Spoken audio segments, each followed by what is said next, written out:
Okay, so we're going to continue the halacha that we were on yesterday. Baruch Hashem, we were learning that there's a good kind of sleep, and that's the sleep of Emunah. And what gets in the way of Emunah? What gets in the way of believing in Hashem, that everything is from Him? It's called secular wisdom. And therefore, before we go to sleep, we say Shema in our bed, and you should say it with a lot of kavanah, says Rav Natan Zal, because you're acknowledging, you're recognizing that even when you go to sleep, meaning even when secular wisdom takes over and creates doubts, that in truth, everything is from Hashem. And this strengthening that you have before you go to sleep allows you to get through the sleep, meaning through the exile, when you're not able to experience in your life that Hashem is doing good to you, that He's causing good for you. But you're able to believe it because you have declared your emunah prior to the fall in secular wisdom. Shehi bechinat emunah. This is the concept of emunah. Because at the time, at the time that this external wisdom,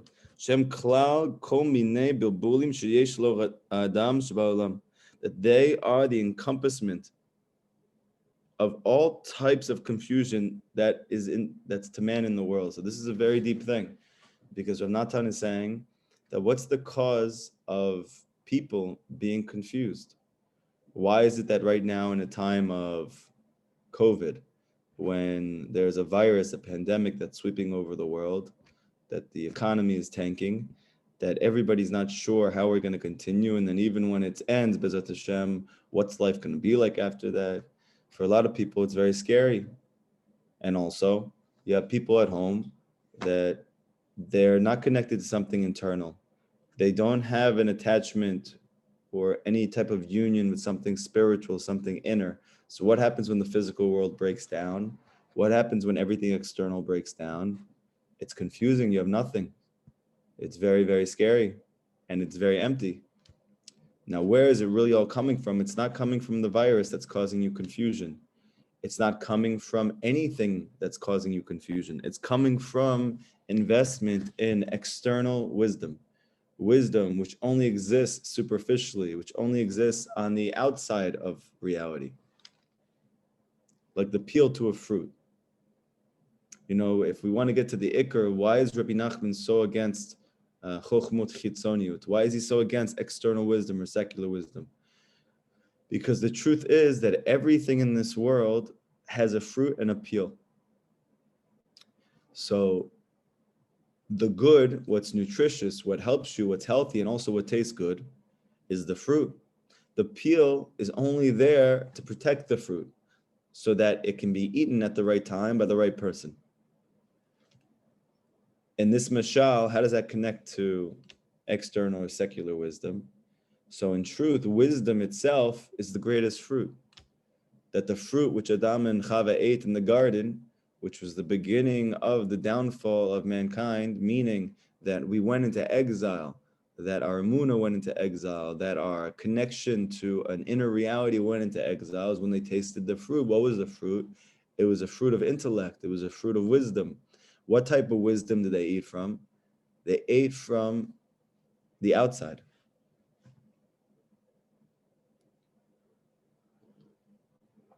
Avraham Sutton, he says that the tree was not two trees.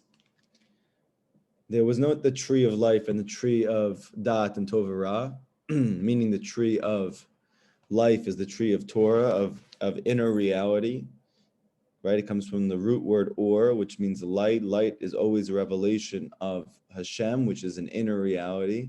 And then you had the knowledge of Tov Ra, meaning the knowledge of existence where there is both good and its opposite. Where is that prevalent? Where is that present? That's only recognizable on the outside of life, not where Hashem is, so to speak. That it's on the external, it's on the outside. So what does that look like? That in fact, the higher part of the tree or the inside of the tree was the tree of life. And the outside of the tree or the lower part of the tree was the tree of Da'at Tovara. It wasn't two separate trees. And now we can understand the concept, even within the tree, that there's a fruit and there's a peel. Now, if you're going to say, but there's no peel with the tree. There's no fruit in a tree. It's just a tree. However, we know that the way that Hashem originally created trees, or the way that Hashem originally created consciousness, is that you could just taste it, that it's sweet, and that you didn't need any type of outside interference in order to get to the middle. However, the one test that Hashem gave us, and it was for our benefit, because ultimately he says that if you will wait till Shabbat, then you'll be able to eat from the tree of life, meaning Torah, inner wisdom, spirituality, inner reality. And then you'll be able to safely and enjoyably eat from the tree of Da'at Tovara, eat from the outside of the tree. So too, Rabbi Nachman says, who is a person that shouldn't be learning secular wisdom? Anybody who does not have a profound grasp on inner wisdom. Because as long as he does not have a profound grasp of inner reality, outer reality will damage him. So this is the inner reason for why he says it's a sword for us to learn it. Now he does say in Likutey Moharan, if you become the tzaddik Yesod Olam, if you become a very great tzaddik, then it's not only not bad for you to read secular wisdom, it's incumbent upon you to do it. You must do it, because there are sparks of godliness which are hidden there, which need to be lifted up. But those can only be lifted up by the person who he has a foundation, that he's stable. Just like, for instance, if you go and you do therapy with people. Now, if you yourself are not well, then ultimately that's going to pour out when you try and help another person. But if you yourself are stable and you have found peace in your life, you have found your own resolutions to your difficulties, to your challenges, and you have really found a type of menuchat nefesh, a type of tranquility of the soul, then you're going to be able to help others. And not only are you going to be able to, you need to. You're the one who needs to do it, because you're the only one who's capable of both helping that person, and that you yourself should be protected from any type of negativity along the way. So he says, where does all bilbo, where does all confusion come from? It doesn't come from your financial problems. It doesn't come from your health problems. It doesn't come from your family issues. It doesn't come from your own personal inner demons. It comes from secular wisdom, external wisdom, the peel of thought. Why? Because the peel of thought is always going to cause you to be confused and sad. How do we know that the inner thought or inner reality or Torah is always going to make you happy? Because we call it Simchat Torah. That is, that Torah and Simcha always go together. That Simcha is not a type of external joy, right? It's not a pleasure that you get from a taiva, that let's say I ate a fruit and now I had pleasure. That's not called Simcha. Simcha is that my inner world is so connected to truth that I'm automatically happy. That the joy is a pouring out, it's a flow over, it is a revelation of the fact that I am deeply invested and connected and entrenched in the truth of truths, to the inner reality. And this automatically makes you happy. And that's why Simchat Torah is the happiest day of the year, right? You would think we have so many other days. We have food, we have drinks on Shabbat, and we have Pesach, which is unbelievable. We have Sukkot, 7 days in the Sukkah with your family. You know, there's so many incredible, joyful days. You have Purim, where you have the mitzvah to get drunk. Yeah. So there's many, many days in the year that are so happy. And yet Simchat Torah is the happiest day of the year. But it's Torah. When's the last time you had so much fun learning Torah? Oh, so there's a Torah that is superficial, but there's a Torah that is the Torah of Simchat Torah. That Torah literally brings you to Simcha, and that is an inner Simcha that you live with. Later, actually, Rav Natan is going to bring a Torah in Likutey Moharan. This is Torah Samechei. This is a very famous Torah. It's called the Master of the Field. And there he explains that what is it that causes a person suffering? So he says what causes a person suffering is a concealment of Hashem in your life. So now we can connect it to this, because Rav Natan is saying that all suffering comes from secular wisdom. And Rabbi Nachman says in Likutey Moharan that all suffering comes from a concealment of godliness. So obviously Rav Natan is Rav Nachman's student. Now let's put the whole thing together. Where is the concealment of godliness, of inner reality, of good coming from? It's coming from secular wisdom. So what does Rabbi Nachman say you should do? He says, what does a person naturally do when he's in pain? He says, look at the way that Hashem created us. That when a person is suffering, he automatically closes his eyes. Right? When you're in a lot of pain, you close your eyes. Now, Rabbi Nachman says, to the degree in which you're in pain, to that degree you close your eyes. What happens when a person's suffering with the most tremendous suffering? He squeezes his eyes shut so tight. Now, Rabbi Nachman says, why is he doing that? So he says that the inner, the sod, the secret reason why Hashem created us like that, because on paper there's no real benefit to closing your eyes when you're in pain, and yet it makes you feel better to do so, and that's why you do it. The reason is because all pain comes from what you see. You see external reality. That's what's causing your suffering. Rabbi Nachman says that the key to nullifying the pain is what's called bitul, that you nullify your perception of external reality, which is really secular wisdom, right? The outside of the world, the outside of life, the peel. And by closing your eyes, you automatically connect to the fruit. You connect to the inner reality. That's called bitul. And Rabbi Nachman says when any Jew experiences bitul, he automatically experiences simcha. I give this example all the time, that when a person goes to a concert and he's listening to music and he's with his friends and he hears his favorite music, and it's not like star music, it's music with a lot of amazing instruments, incredible musicianship. So what happens is you yourself, you go into a state of bitul. You stop thinking about my problems at work, my problems at home, my problems with this, my problems with that. What happens to you? You lose sense of self. So obviously there's a negative way to lose sense of self, and that is that you're trying to escape your problems. However, there is a deep sense of loss of self, which is the healthiest, happiest experience of the world, and that's a spiritual process which is called bitul. That's nullification of the ego. And when a person does that, and he nullifies his ego, meaning he nullifies secular wisdom, he automatically taps into what Rabbi Nachman calls the tachlit of existence, the purpose of life. That is the inner reality, Hashem, Yud Kei Vav Kei, which is kulo tov, Rabbi Nachman says, always good. So you can not do anything but be besimcha. You know, you'll see Rabbi Nachman's students, and you see they have a gigantic smile on their face. What are they so happy about? Did they hit the lottery? Do they not have any problems? They don't have any health problems. They don't have any financial issues. They don't have any family issues. No, they do. So how are they so happy? That you see them, they're walking around with a big smile on their face. What do? The answer is bitul.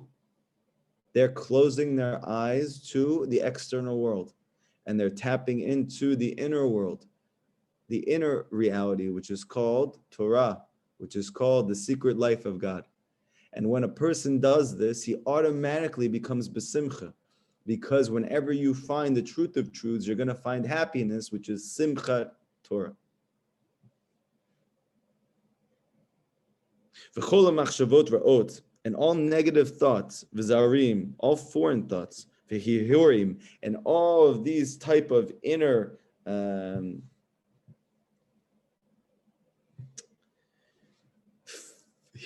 How do you translate hihurim?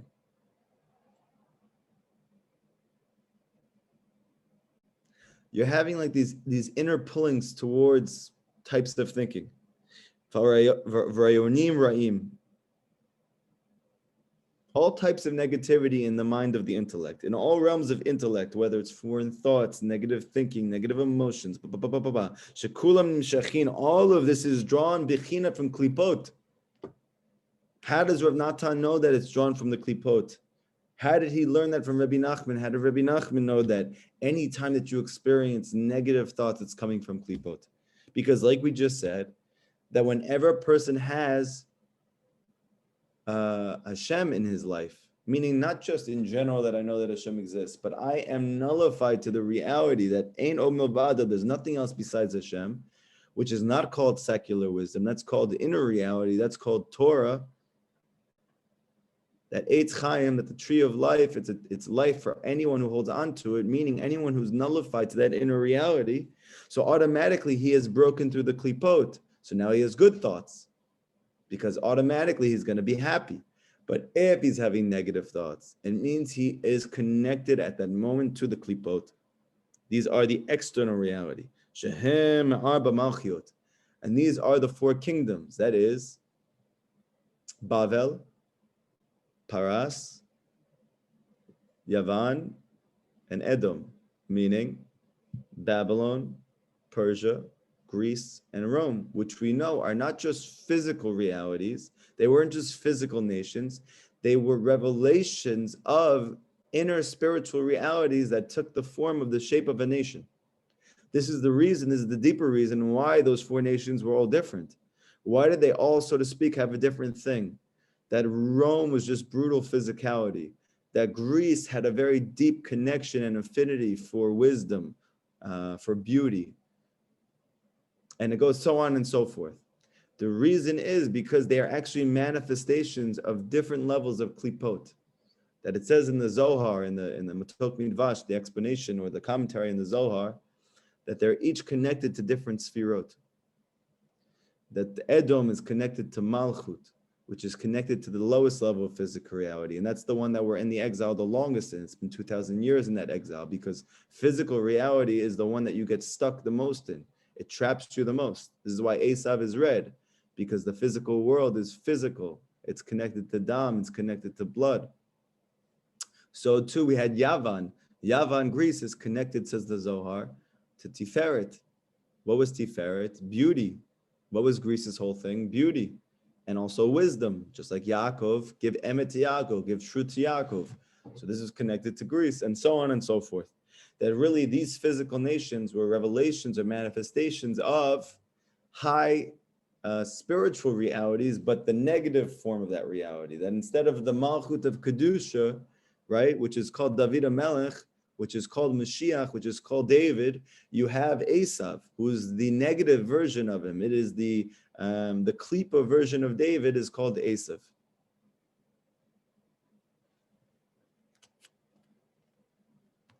Shehem chokhmot chitzoniot, that these are external wisdoms. Kishehem matchilim nitgaber al hasecha. And what is their whole entire effort? That they begin to strengthen themselves on the Jewish mind. Azai tzarichin l'salek edat legamre v'lismoch al amuna. And what does a Jew normally do when this happens? That all of a sudden he starts to get confused by what appears to be taking place in his life. So he usually tries harder to understand what's happening. He usually tries harder to figure out the situation. He usually tries harder for him to control and to manipulate his own reality in order to get out of his suffering or challenge. But Rav Natan says, according to Rav Nachman, do the opposite. That you need to release your mind, your intellect, legamre, completely. V'lismoch al amuna, and you need to rely on amuna 100%. Amuna, and not the type of amuna that I'm trying to understand what's happening to me right now. That I am believing that this is good, even though I don't experience that this is good. Shezehu b'chinat sheina, and this is the concept of holy sleep. This is godly sleep. This is not external sleep. This is an internal sleep. Shehu istalkut adat, that you take your dat, your consciousness, your intellect, and you throw it out, just like when you go to sleep, right? And what happens? Your consciousness leaves you. You go into sleep, exile. Then you enter your neshama, meaning your seichel, your consciousness, into amuna, right? So we're learning that really this is a very deep mechanism, that Rabbi Nachman is not suggesting that you should be ignorant when you go through suffering. Rabbi Nachman was not unintelligent. In fact, he was brilliant in a way that was unusual, not only in the spiritual world, not even in the Jewish world, but in any realm of reality. Rabbi Nachman was brilliant par excellence. He was a genius. So why is Rabbi Nachman, the genius of all geniuses, suggesting that in times of difficulty, we should shut off our genius completely? We should shut off our mind, our intellect, and throw it out, and to be like little children that we don't know anything. Because everything that Rabbi Nachman did was based on very, very deep chokhmah, just like the Baal Shem Tov. The whole concept of Chassidus is that you are able to tap into the wisdom of Kabbalah in your actions. You're able to, so to speak, experience spiritual mechanisms which create a better reality for yourself, which heal you, which take you out of your suffering without you even knowing it, just by doing what the Hasidic masters say. So now we can understand a deeper reason why Rabbi Nachman says that in the time of difficulty, shut off your mind, go into a Muna Pashuta, and just go be happy, as if it was good. Why? Because he says that your mind at that moment is being attacked by the klipot, by the peels. They are trying to cover over your inner wisdom. So what do you need to do? You need to take your mind and put it in the womb that's called Amuna. By putting it in the womb that's called Amuna, now it can't be attacked by the secular wisdom, by the klipot. Why? Because it's being covered over by a womb, the womb of Amuna. And in this womb of Amuna, it's protected. And not only is it protected, but it's being now given new life force. So that once the difficulty or the challenge ends, now when your Amuna comes back out, or your seichel, your mind comes back out, it's now you're at a higher level of consciousness. You're able to understand even deeper. Sha'az, and then you take your neshama, you put it into Amuna, kamo shikatu b'makom acher, like it says in Likutey Moran, Chelek Aleph, Siman Lamed Hey, Ot Gimel. Okay?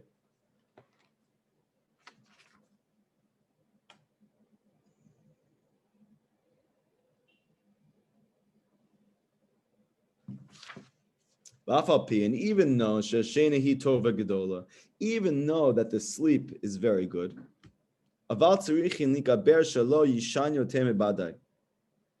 you still, however, you need to strengthen that you don't sleep more than you need to. So he's saying like this: if we're going to say that in truth, sleep is really good, meaning Amun is really good, that it's great to shut off your mind completely to the external reality of this world, which is sheker, which is lies, which are mixed in with truth.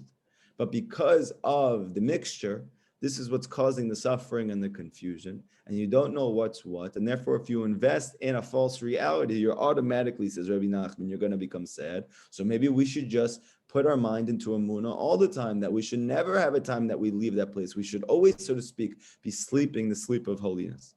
However, Rav Natan says, still you need to wake yourself up, and you shouldn't sleep any more than you need to. That's why the Shulchan Aruch says that you need to awaken yourself like a lion. You need to strengthen yourself like a lion to stand up in the morning. That you need to break your desire for sleep. And you need to now engage in Torah and Tefillah.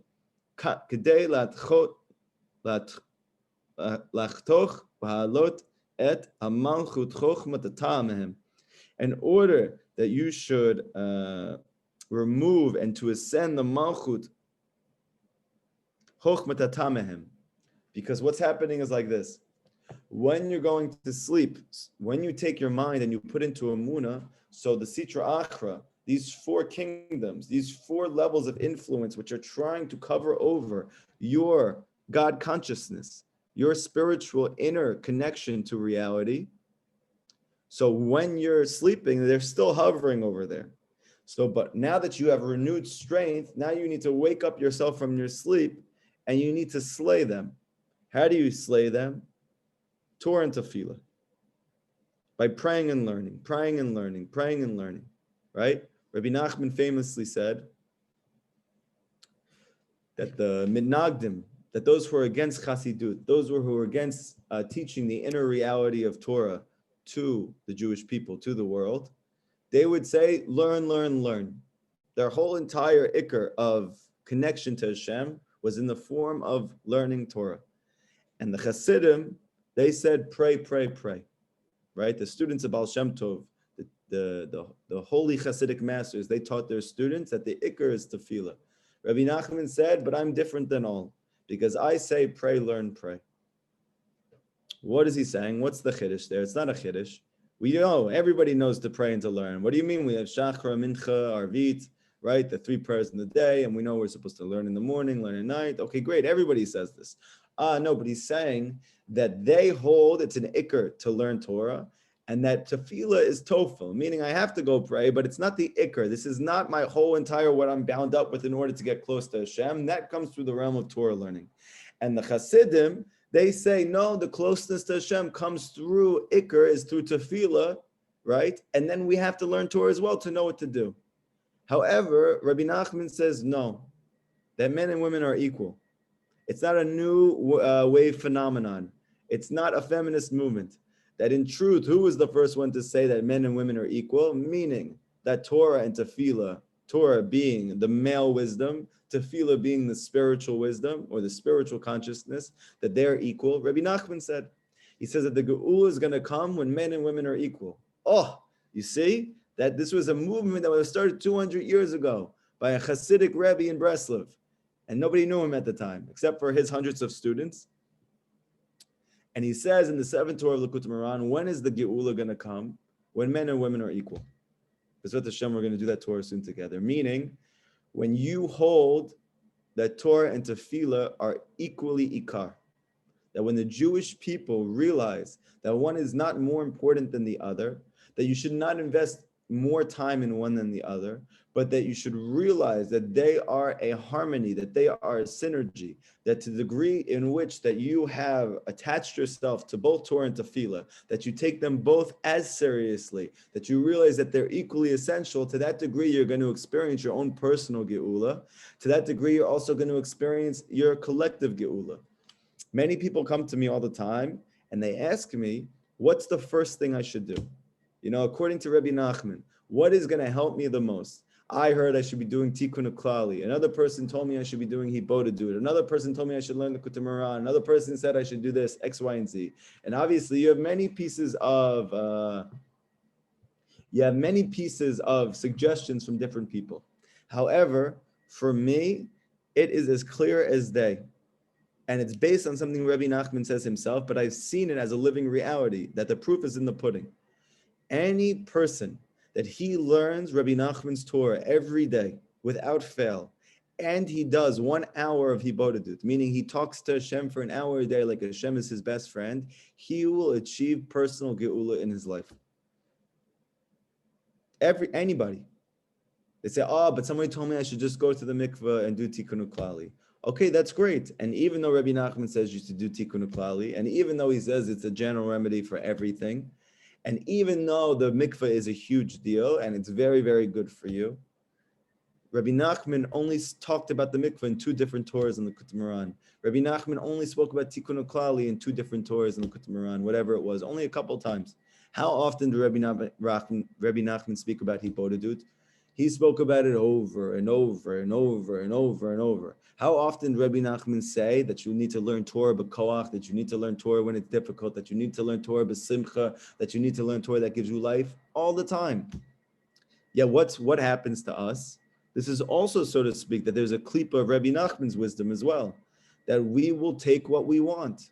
We'll take what's easy for us. We'll take what's convenient for us. I would rather dance on top of a car and listen to hippie techno music that says Rabbi Nachman over and over and over again, right? And grow my payot, than I would to actually sit down and learn.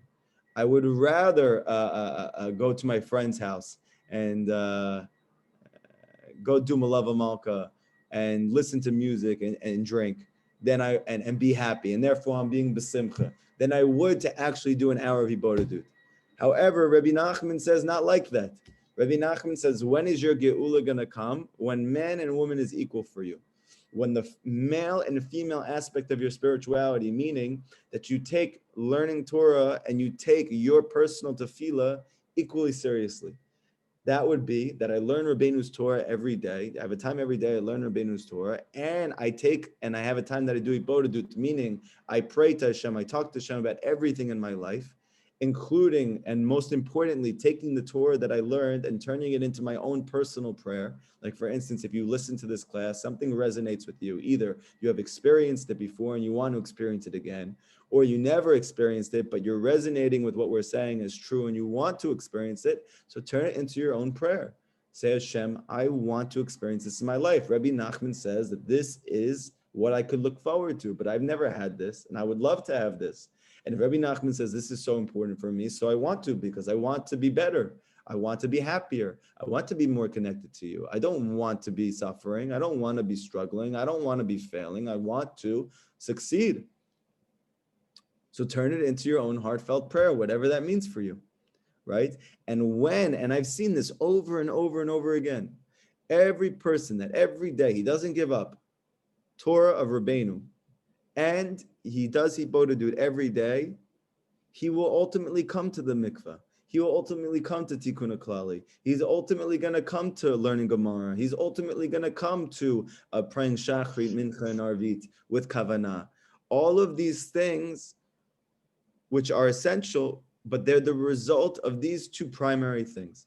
That a person who genuinely, he is learning the Torah in order to do it, and he's praying in Hibodedut as genuinely, as strongly, as powerfully as he possibly can, and these two things are ikar for him, then ultimately he will achieve a personal geula, redemption in his life, and ultimately bring us closer to the collective redemption. And when the Jewish people are all living like this, we will have geula.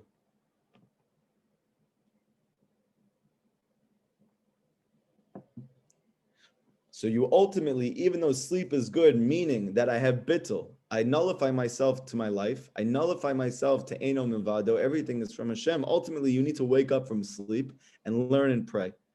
And by doing these things, you are going to come to deep perceptions of godliness. Okay? Many of us, we start learning Kabbalah, we start learning Chassidut, and we get excited. Why? Because it seems like these tzaddikim, they're tapped into some very, very deep reality. And now, when we listen to some of the tzaddikim, it sounds like, okay, so this is for them, and I'm just going to learn it, but I'll never experience anything like it. Rabbi Nachman said that's chaval. You were created in this world that you should also have a saga elokut. That's the whole reason you were created in this world, that you should have deep perceptions, felt reality, sensations of inner godliness. Okay? So how do you do that? So it's a combination of two things. You have, on the one hand, things are going well, pray, learn, pray. Pray, learn, pray. Hibodedut, learn Torah. Shachrit, Tehillim, learn, pray. Again, go back and forth. But what happens when the challenges come? What happens when you're struggling financially? What happens when you're struggling at home? What happens when you're struggling personally with health issues? Oh, so I can't learn and pray. Why? Because I just can't. I'm suffering, or I can't afford to. Literally, I financially can't afford to. So what do I need to do in this moment? Bitul. You need to nullify yourself completely and say, Hashem, even though I don't experience this as good, I'm going to take my own consciousness, which is being constricted right now by the klipot, by the negative forces in reality, and I am going to rely on you 100%, to believe that this is ultimately for my very best. And by doing that, and then ultimately through that, you will merit to come out of the situation, because the klipot will not be able to derive life force from you when you're in the protective, safe, beautiful womb of Amunah. Then ultimately they will have to relent, and then you go pray and learn again. And this is why Rav Natan says that the Ramah comes in the Haggah, in the gloss to this first halacha, and he says that Hashem is opposite me always. What does it have to do with getting up in the morning like a lion? All because we see that I went to sleep, meaning I went into Amuna Pashuta, I went into Bitul, and now I'm going to get myself up early in the morning, meaning now that I'm starting to feel better, a little bit of light comes into my life. Now I'm going to go run after Hashem. I'm going to go learn. I'm going to go pray. I'm going to go learn Rabbi Nachman's wisdom. I'm going to go learn Rabbi Nachman's Eitzah. I'm going to go learn Gemara. I'm going to go learn Halacha. I'm going to go learn whatever I can, and I'm going to pray. I'm going to beg Hashem. I'm going to cry to Hashem. I'm going to ask Hashem for help, right? Then through this process of going back and forth between being asleep from Kedusha, meaning the sleep of Amunah, and being awake from Kedusha, meaning not just physically awake, but spiritually awake. If I am spiritually awake and I have spiritual sleep, then you're going to come to deep perceptions of godliness. You're going to come to deep revelations of godliness. She's Gela Kir et Hashem Yiparach, and you're going to come to merit to recognize Hashem in your life. Dainu, meaning Shasig Elokuto, meaning that you're going to apprehend, you're going to experience in a deep felt way, you're going to apprehend and understand deep hasagas, perceptions of godliness, Yiparach, until Sheyaveh Oto Yiparach Lenegdo Tamid, until that imamish will be like Hashem is opposite you always. Why? Because whether you're sleeping from holiness or whether you're awake from holiness, whether you're in the womb of Amuna Pashuta and you have nullified your own understanding because you're suffering, and therefore you are kicking into, I believe that this is for my very best, even though I don't experience it, or I'm spiritually awake, meaning now things are getting better since Hashem sees that I nullified myself to him, and now he causes the klipot to nullify, and now instead of just being physically awake, I'm going to go be spiritually awake by learning and praying and going back and forth as much as I can. Then ultimately you will see Hashem opposite you always, whether it's through Emunah or whether it's through understanding. And you won't forget him for one moment. And you will have achieved the purpose of your life. Be'ezrat Hashem, b'mirav yameinu, we should all experience the purpose of our lives very soon. That is, that we should experience Hashem at every moment of our life. Whether we are going through tremendous challenges in Yisrael and we have to close our eyes to the world, not because we're escaping, not because we're trying to leave our responsibilities behind, but because we're trying to be responsible. By nullifying our external sight to our inner sight, to our mind's eye, which knows that everything is kulotov. And that's why you keep getting up in the morning, because truthfully, deep down inside, you do believe it could get better. However, every time you wake up, you open your eyes, you see the world and you see it's not, because the world itself is a peel. This world is external wisdom. This is the reason why, growing up, I was very into science. And specifically, I was very into philosophy that came from science, meaning evolutionary theory. Now, on paper, there's a lot of evidence to back it up. But what ended up happening as I was connecting more and more and believing it more and more, I was getting sadder and sadder and more depressed. What's the reason? Because it's external wisdom. That even, let's say, chas v'shalom, that evolution was true. Let's say, chas v'shalom, that science is right about everything. But science itself, even if you look up the definition of science, what does science say that they're here to do?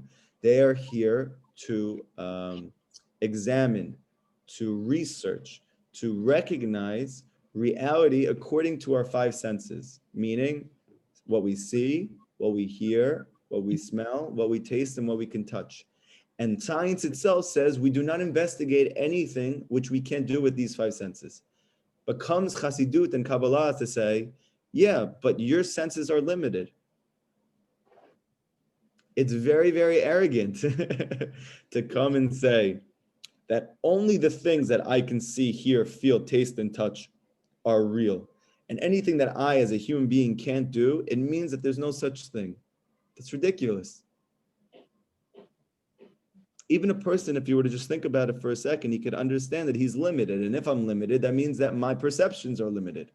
Okay? So if I'm going to accord my whole life to physical perceptions, so for sure, you're going to be trapped in sadness, anger, confusion, despair. Why? Because the very deep reason is not just because it's meaningless. That's what appears to be the reason why it's a lonely, sad life. But the deeper reason is because physical reality is only the peel of reality. There are so many inner levels of fruit to this world, which obviously many people, when do they become Baal Tshuva in our generation? When they have an acid trip, when they have a hallucinogenic trip. I'm not suggesting to do any of these things. And I'm just saying, speaking for myself and people that I know, how does a person leave the secular world where, so to speak, you have physically everything? Why would he choose then to take on himself, to do the mitzvot, to learn Torah, to stop doing and engaging in certain things that I'm used to doing that brought me temporary joy? So the answer is, I must have experienced a deeper inner reality. And once a person experiences that deeper inner reality, he can't turn back. One of my students, he's constantly referencing the Matrix, but in truth, it's really much like the Matrix.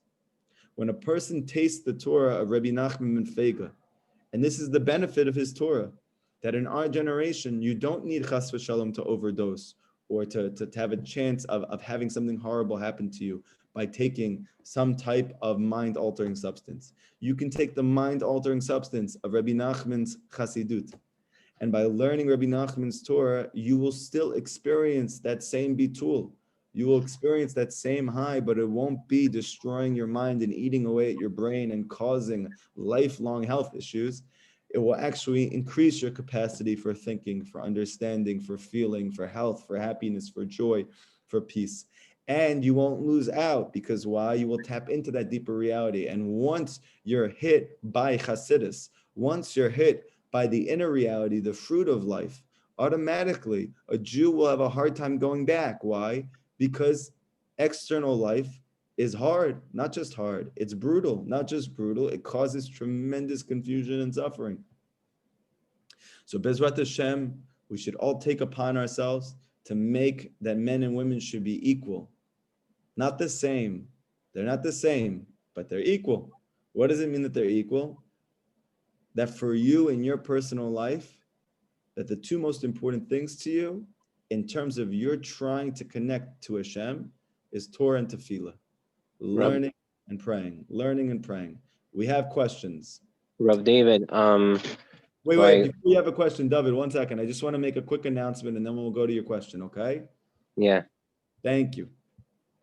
I want to give everybody an exciting announcement. 2 things. One is at the end of this week, Thursday night, I was invited to teach. There's a Tikkun Brit program that was started here for Shovavim, to try and look at the benefits of Tikkun Brit. Obviously, you know, why was I invited? Probably because they know that Rabbi Nachman speaks about it all the time, that the rectification of sexuality is the key to experiencing all good in your life, and that the opposite is the cause of all challenges and obstacles and suffering. And therefore, this is a specific, a special, so to speak, an auspicious time to work on Tikkun Brit is during Shovavim. That's now. So they're having me come and speak on Thursday. There's a flyer that was sent out on the Tzion Breslov groups. So either if you can come, I would highly suggest that you come. It would be good to get the Tzion guys there to represent our family, you know. You could look at the address there if you're local. And I want to give you another exciting announcement. And that is that 2 weeks from tonight, I will be in Miami, Florida, Bezrat Hashem, and I will be co-teaching a class with Gedalia Fenster. So Tuesday night, 2 weeks from tonight, I believe it's the 19th at 8:30 p.m. in what's called the Lighthouse. I believe that's the shul that they created there, that Gedalia created over there in Miami. I'm going to be co-teaching a class with him, Bezrat Hashem, and hopefully we'll be able to get it on Zoom if he's okay with that. And that way you can watch if you live in the Northeast, or if you happen to live down there, or you know someone who lives down there, you can send them down there as well. It's a big moment for Tzion that, thank God, we see that these teachings are really affecting people and helping them and bringing them closer to Hashem. And our students, thank God, are taking this wisdom and not just living with it, but they're trying to give it to their friends and family, to those around them. And, Baruch Hashem, this is an amazing, exciting journey. And you guys all need to know very, very much. This is not about me. This is not about me. This is not about me. Not about me. This is about us. This is about Klal Yisrael. You know, someone said recently they want to be able to, they really want to be able to support me to help my dreams come true. These are not my dreams. These are our dreams. Geula is everyone's dream. Redemption is everybody's dream. Beit HaMikdash is everybody's dream. Mashiach is everybody's dream, whether they know it or not. So everybody should look at themselves and understand that whatever role you're playing in this, whether you're learning this and trying to bring it into your life, whether you're teaching it, whether you're giving it over to somebody else, a friend or family, whether you're empathizing and encouraging your friends and your family to be able to overcome the challenges in their life with what you've learned or what you've experienced. This is all part of one organic, gigantic puzzle, okay? And therefore, to take it as seriously and to understand and to appreciate how much you're doing in whatever it is that you're doing, and to increase whatever it is that you're doing, because whatever it is that you're doing is working. And thank God, in a very short amount of time, this is our 3rd national trip now. We went to Detroit and Chicago, thank God. We went to New Jersey, which obviously is not so far from me, but it's still another state. And now, thank God, we're going down to Florida to bring the light of Tzion where the prophet says that in the end the Torah is going to come from Sion, and that Sion is Gematria Yosef. And we know that Yosef was the Tzaddik Yesod Olam, and Rabbeinu was the Tzaddik Yesod Olam. And in the end, that there was a famine, there was a pandemic that swept over the world, and ultimately everybody had to go to Mitzrayim to go see Yosef to get food. And the world is hungry. The world is thirsty. Everyone is looking for it. And they're looking to many means. Most of these means are very destructive, and they cause a lot of damage, physical damage, emotional damage, psychological damage. But there is something that's so sweet. There's something that's so tasty. There's something that's so beautiful, that's so life-giving, that's so real and genuine and amazing. And that is the Torah of Rabbi Nachman Fega. That is the Torah of the Nachal Navei Mekor Chochma, the flowing river, that source of God consciousness. Bezrat Hashem, we should all play our part in having the merit to bring these teachings to as many people as possible. Tonight we have a class, Likutey Moran. It starts at 9 p.m. at Od Yosef Chai in Queens. If you're available, you're around, you should come. It's better to be there in person for many reasons that Rabbi Nachman speaks about in Likutey Moran. We haven't gotten to those tours yet. Bezrat Hashem, you will see. Just take my word for it for now until we get there, that it's better to be in person for yourself, not just because you'll be able to attend better or have better concentration, but actually for very deep spiritual reasons. And if you can't, that you should watch online. And if you can't, as well, that you should watch it after Bezrat Hashem. So that'll be Likutey Moran. We're continuing Torah 5. This is dealing with how do you become happy in real life. It's very connected to what we're learning right now. And then how do you pray with tremendous koach and energy and strength and fervor, the like of which is what's going to nullify decrees in your life, negativities, trials, and challenges. This is what we're going to discuss tonight. It's a very deep Torah. The part that we're on right now is challenging. If you like to think, if you like to contemplate the deep things, or if you just want to learn how to be happy, you want to learn how to connect to Hashem, if you want to learn how to pray with fire, so tune in tonight's class, Bezrat Hashem. Tomorrow we'll continue Likutey Halachot, Bezrat Hashem, at 10:30 a.m. We have the last few minutes here. So I'm trying to say, like, when a person wakes up in the morning, like, if a person has emunah, it will be much more easier for him to wake up early in the morning. But if a person lacks his emunah, it will be much more harder for him to wake up in the morning. Sure, 100%. Very good, David. Thank you very much. Have a wonderful day. Anybody else? I just learned this from your shiur from before, when we learned it in person. I know, you're doing good. You're doing great, David. Thank you. Anybody else? Any other questions? We have a few more minutes here. You should ask questions. You need to ask, how can I bring this practically into my life? Or how can I bring this into my life more? If you're shy, you will never find Hashem. You know how I know? Because Rabbi Nachman says, I believe it's the 22nd Torah, Likutey Moran, that the key to Kedusha is holy chutzpah. The only way to get to Hashem is to have chutzpah, but not chutzpah in the way of with people, not chutzpah in the way of arrogance, not chutzpah in the way of ruining relationships around you through anger and through sadness and confusion, but that you have holy chutzpah, meaning that I'm going to do whatever it takes to find out what I need to get close to Hashem. This is essential. If you don't do this, you're not just shy, you're going to fall, and you're not going to be able to find that light of godliness which you're so desperately looking for. Any questions? You can even write it if you don't want to say it. You should have questions. It can't be you don't have questions. I have questions.